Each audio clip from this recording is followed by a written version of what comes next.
또 7일을 기다려 비둘기를 내놓음에 다시는 그에게로 돌아오지 아니하였더라. 아멘. 하나님께서 이 천지를 만드시고 이 사람을 만드셨을 때 얼마나 기뻐하셨는지 모릅니다. 그래서 성경에 보면 뭐 만드실 때마다 보시기에 좋아하더라. 보시기에 좋아하더라. 해를 만드시고 보시기에 좋았더라. 달을 만드시고 보시기에 좋았더라. 동물들을 만드시고 보시기에 좋았더라. 나무를 만드시고 보시기에 좋았더라. 그러니까 하나님이 만드시는 것마다 다 하나님의 기쁨이 되었던 거예요. 이 하나님이 만드셨으니 얼마나 잘 만드셨겠어요. 얼마나 완벽하고 아름답게 만드셨을 텐데요. 그리고 마지막으로 만드신 것이 이제 바로 저와 여러분이죠. 사람을 하나님께서 만드시고는 역시나 보시기에 좋았더라. 그러나 성경에 보니까 하나님이 지으신 모든 것을 보시고 마지막에 뭐라고 말씀하시는가? 청평을 하시는데 이렇게 청평하시죠. 보시기에 심히 좋았더라. 이렇게 하나님께서 천지를 만드시고 사람을 만드셨을 때 정말 모든 것이, 모든 존재들, 특별히 하나님의 형상대로 창조된 사람은 하나님 보실 때 더욱 기쁨이 되었죠. 그러나 죄가 사람에게 들어온 이후로 사람은 더 이상 하나님의 기쁨이 되지 못했습니다. 하나님의 보시기에 좋지 않으셨어요. 그 죄가 뭔가 하면 하나님의 말씀에 대한 이 불순종이었는데요. 너무나도 유명한 사건이죠.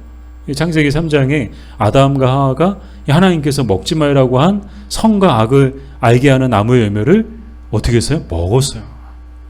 그래서 먹은 게 물론 죄죠. 그러나 그것보다 더 본질적인 1차원적인 그런 죄는 뭔가 하면 바로 하나님의 말씀에 불순종한 것이 바로 죄였던 거예요.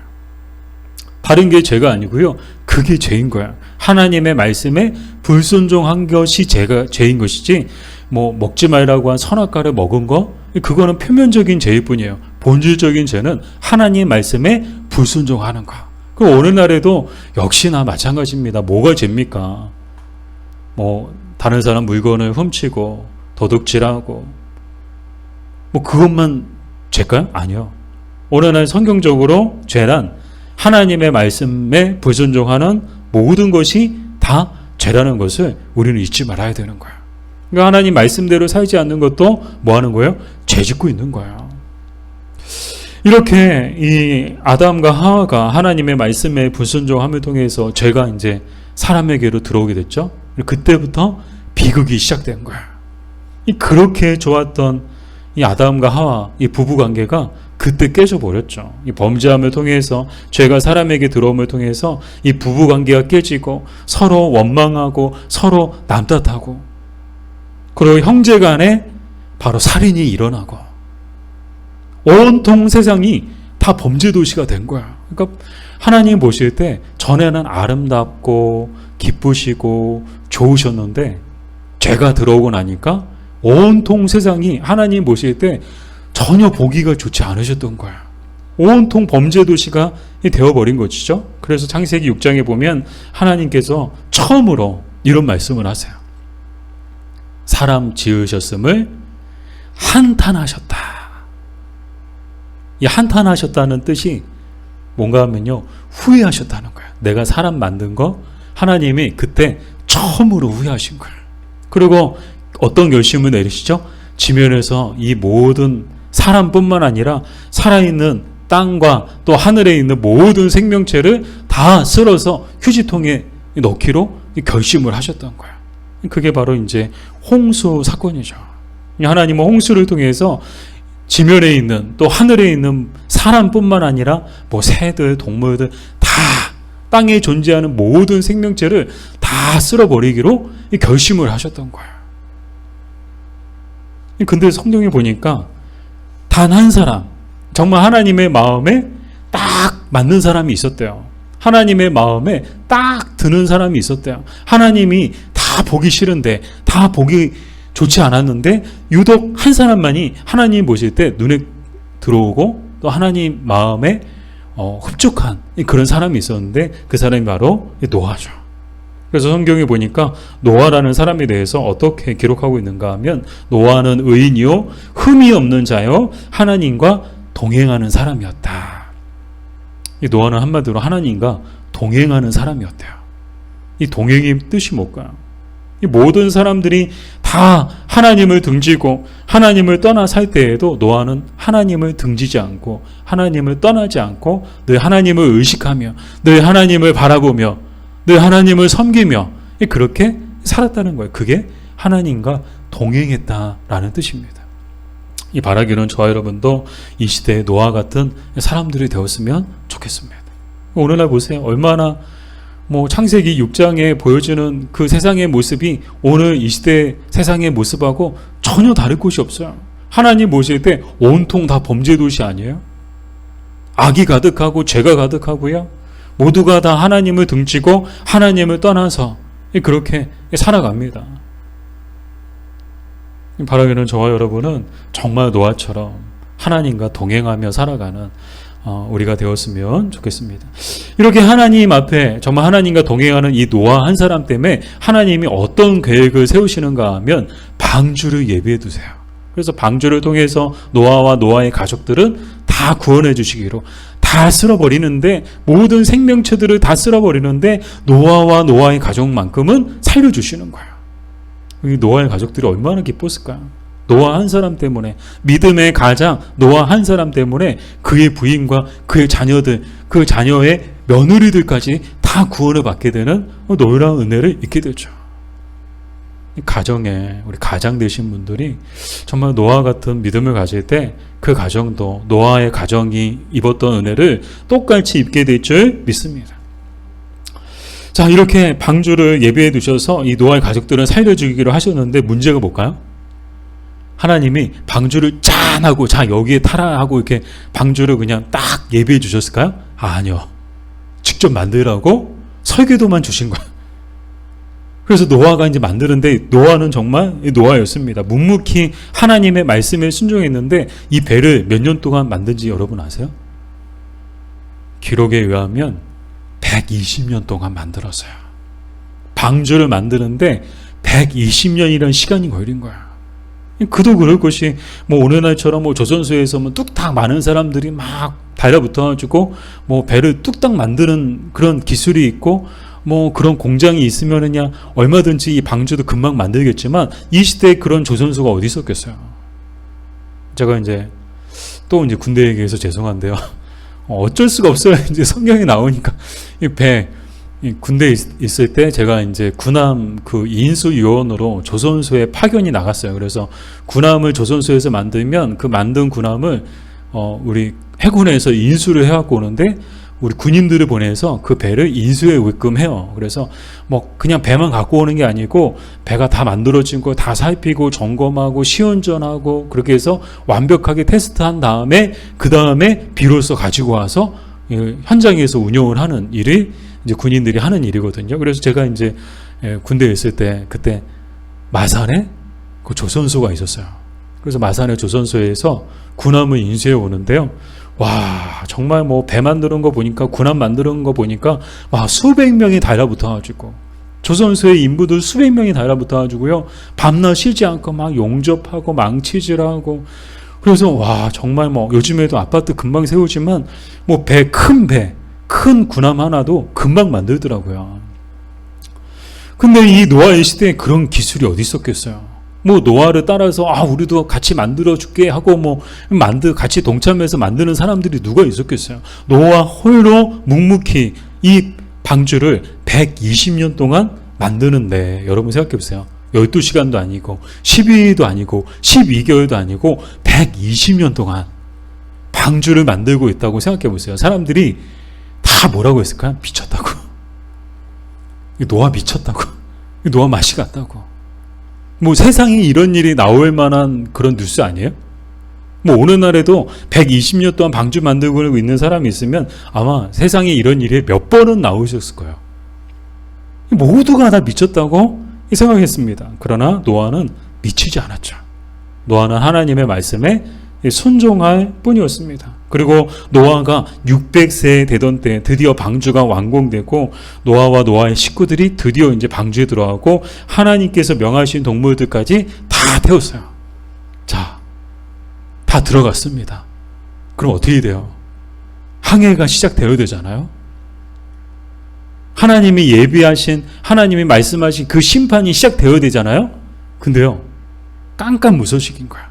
빗방울 하나 떨어지지 않는 거야. 그 기간이 7일이에요. 7일 동안 방주 안에 들어왔는데 7일 동안 아무런 일도 뭐 비 한 방울 내리지도 않는 거야. 7일을 기다렸습니다. 그리고 7일 지난 후에 드디어 비가 한 방울 한 방울 떨어지더니 마치 하늘이 구멍 난 것처럼 비가 쏟아지기 시작했죠. 그래서 얼마 동안 비가 왔는가 하면 무려 40일 동안 비가 밤낮 쉬지 않고 막 하늘이 구멍 난 것처럼 막 쏟아진 거야. 어떻게 됐을까요? 하나님 말씀하신 대로 땅에 있는 모든 것들이 다 잠겨버리고요. 하늘에 있는 생명체들까지도 다 이 홍수에 목숨을 잃게 되죠.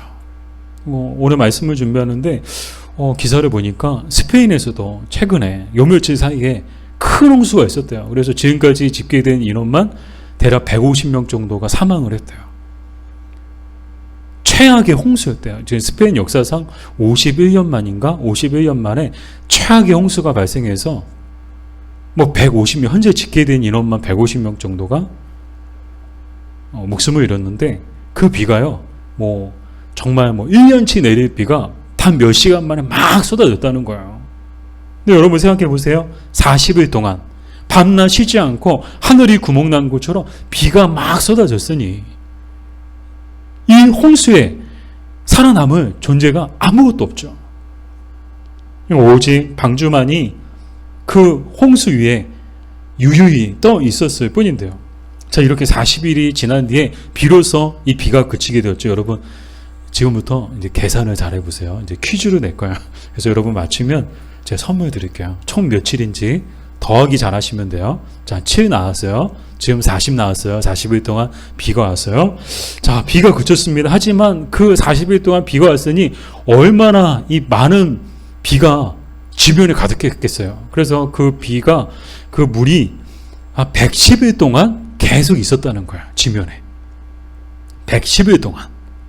자, 더하기 하고 계시죠? 그리고 나서 조금씩 이제 감해지기 시작했는데 그게 150일 동안. 그 물이 출렁이는 기간이 110일이고 물이 조금씩 감하기 시작해서 이제 마르기 시작하는 기간이 또 150일이에요. 150일이 지나는 동안에 이제 물이 조금씩 줄어들기 시작한 거야. 그때서. 그래서 조금씩 산이 보이기 시작했고 땅이 제 모습을 드러내기 시작했죠. 그리고 300일이 가까이 왔을 때 물에 떠있던 방주가 드디어 아라랏산에 안착을 하게 되죠.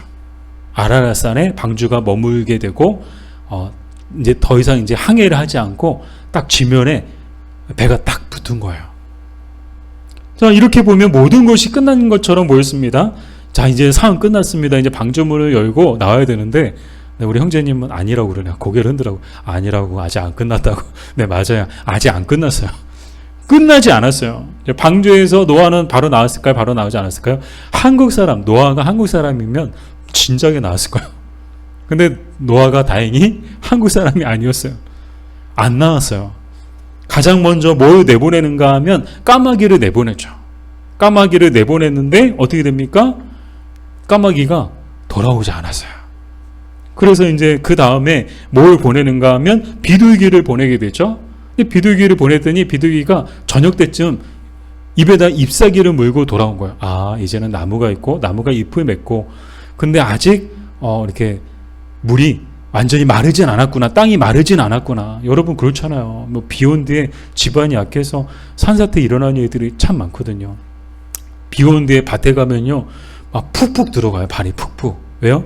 흙이 물을 먹고 있기 때문에 푹푹 들어가는 거예요. 그 물이 마를 때까지 한참 걸리죠. 여러분 생각해 보세요. 40일 동안 비가 왔죠. 110일 동안 물이 가득했죠. 150일이라는 시간이 걸렸죠. 이 땅에 얼마나 수분이, 땅에 얼마나 물이 가득했겠어요. 그래서 그 감하는 시간들, 그 마르는 시간들이 한참 걸렸을 텐데, 자, 이렇게 비둘기가 돌아오게 됐죠. 이 노아는요, 어떻게 했을까요? 7일을 또 기다렸다가 다시 비둘기를 보내게 되죠. 근데 그때는 돌아오지 않았다. 오늘 말씀이죠. 우리 창세기 8장 12절 말씀을 다시 한번 읽어볼까요? 또 7일을 기다려 비둘기를 내놓음에 다시는 그에게로 돌아오지 아니하였더라. 아멘. 자, 이 말이 무슨 뜻일까요?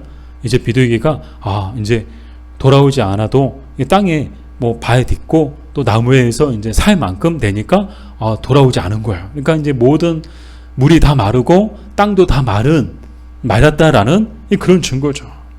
이제 모든 것이 다 끝난 것처럼 보입니다. 이제는 안심하고 문을 열고 나와도 될 텐데요. 여러분 생각해 보세요.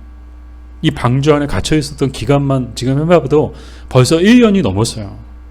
1년이 넘었어요. 방주 안에 있었던 기간만 해도 지금 얼추 계산해 보니까 300 다 넘으셨죠. 그죠? 1년이 넘었어요. 아니 뭐 미국 갈 때 비행기 12시간만 타도 그냥 몸이 막 답답해가지고 빨리 내리고 싶어갖고 막 비행기 막 아직 멈추지도 않았는데 사람들 막 어떻게 막 일어나서 막 내리려고 막 준비하고 있고 뭐 정신없이 막 나가잖아요. 하루 이틀도 아니고요. 1년이 넘는 기간 동안 방주 안에 있었으니까 얼마나 답답했을까요? 얼마나 나오고 싶었을까요? 얼마나 받기 그리웠을까요? 근데 웬걸요? 이때도 노아는 나오지 않았습니다. 계속 기다렸던 거예요. 그리고 하나님께서 방주에서 나오라고 말씀하시니 그제서야 비로소 나왔다라고 성경에 기록되어져 있습니다. 사랑하는 여러분, 이것이 믿음인 줄 믿습니다. 그리고 신앙이란 바로 기다림이에요. 여러분 생각해 보세요. 노아는 얼마 동안 기다렸나요? 120년 동안 방주를 만들면서 하나님이 심판하실 그 홍수 사건을 기다렸어요. 하나님의 심판을 기다렸고요. 방주에 들어가서는 자, 이제는 정답을 말씀하실 시간이야. 며칠을 기다렸을까요? 총 며칠. 방주에 들어가서 나올 때까지 총 며칠이었을까요? 300 계산 안 하시군요. 네, 괜찮습니다. 377일이에요. 이 모든 숫자를 더하니까 날수를 더하니까 총 377일을 방주 안에 있었던 거예요. 바꿔 말씀을 드리면 방주에서 며칠을 기다린 거예요? 377일을 기다렸다는 거예요. 비가 멈추자마자 나오고 산에 딱 닿자마자 나오고 비둘기가 돌아오자마자 나오고 아니요. 하나님이 나오라고 할 때까지 하나님의 응답이 있을 때까지 노아는요 나오지 않았어요. 기다렸다는 거예요. 이 밤에 우리는 어떤가요? 얼마나 조급한지 모릅니다. 기다리지 못해요. 신앙생활 할 때도 믿음에 있어서도 우리는 기도할 때도 그렇지 않나요? 그냥 자판기 것처럼 그냥 뭐 코일라 누르면 코일라 나오고 사이다 누르면 사이다 누르고 바로바로 기도 응답받기를 원해요. 얼마나 조급한지 모릅니다. 그리고 응답이 없으면 하나님이 나를 버리신 것 아닌가? 하나님이 나를 사랑하지 않으시는 것 아닌가? 또 응답이 없는 것에 대해서 이 하나님께 대하여 서운해하고 원망하진 않나요? 당장 하나님의 응답이 없는 것 가지고 우리는 어떻게 해요? 그냥 낙심해 버리고요. 하나님의 그 사랑을 의심하고요.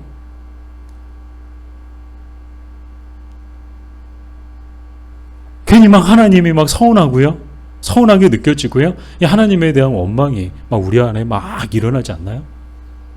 사랑하는 여러분, 신앙은 기다림입니다. 우리도 기다릴 줄 알아야 합니다. 당장에 응답이 없다고 낙심하거나 절망하지 말고 믿고 기다려야 하는 줄 믿습니다. 믿고 기다리는 사람들만이 기다리던 것을 얻게 되고 구하는 것을 받게 될 줄 믿습니다.